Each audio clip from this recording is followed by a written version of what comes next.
อีกเมนูที่ยายทำจ้าปลาเก๋านึ่งยายจะเอามาราดซีอิ๊วจ้าซีอิ๊วแล้วก็ต้นหอมแล้วก็พริกแล้วก็ขิงยายจะเอาไว้โรยหน้าก่อนจะสุกจ้าเอาต้นหอมใส่ก่อนที่จะพริกนะคุณแล้วก็ขิงใส่พริกใส่จ้า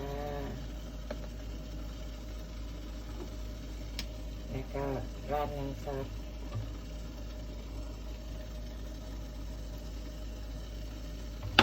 เดี๋ยวเราปิดฝาไว้อีกสัก2-3 นาทีจ้ะทุกคน